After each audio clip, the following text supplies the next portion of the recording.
માટે આપણને જરૂર પડશે વિનેગરની, જે આપણે ચાઇનીઝ જમવામાં ઉમેરતા હોઈએ છીએ. તમને આ કોઈ પણ કરિયાણાની દુકાનમાં મળી જશે. બાદ જે આપણને બીજી વસ્તુની જરૂર પડશે એ છે ઈનો, જે તમને કોઈ પણ કરિયાણાની દુકાનમાં મળી જાય છે. આ તમને 5 રૂપિયાનું પેકેટ મળી જાય છે. જો ઈનો ના હોય તો એની જગ્યા પર તમે બેકિંગ સોડાનો ઉપયોગ પણ કરી શકો છો.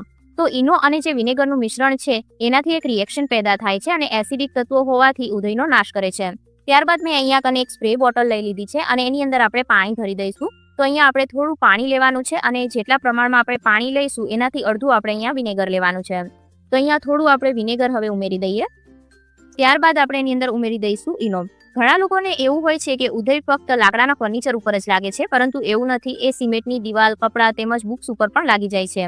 તો ઉધઈનો નાશ કરવો ખૂબ જ જરૂરી છે. તો હવે આપણે ઈનો ઉમેરી દઈએ અને આ જે ત્રણેય વસ્તુ છે એને સારી રીતના આપણે મિક્સ કરી લેવાની છે.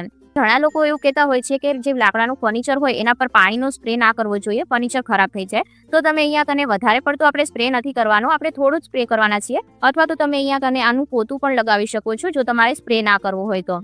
આ બંને ઉપાય સિવાય તમે લીમડાના તેલનો ઉપયોગ પણ કરી શકો છો. જે જગ્યા પર ઉધઈ લાગી હોય ત્યાં તમે લીમડાનું તેલ લગાવશો તો એની ખારાશના લીધે ઉધઈ બિલકુલ પણ નહીં લાગે.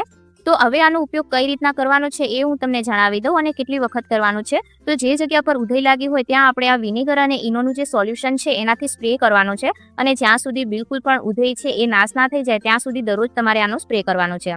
જે લોકોને ઉધઈની પ્રોબ્લેમ વધારે હોય ઘરમાં એ લોકોને આ વિડીયો શેર કરવાનું ભૂલતા નહીં. અને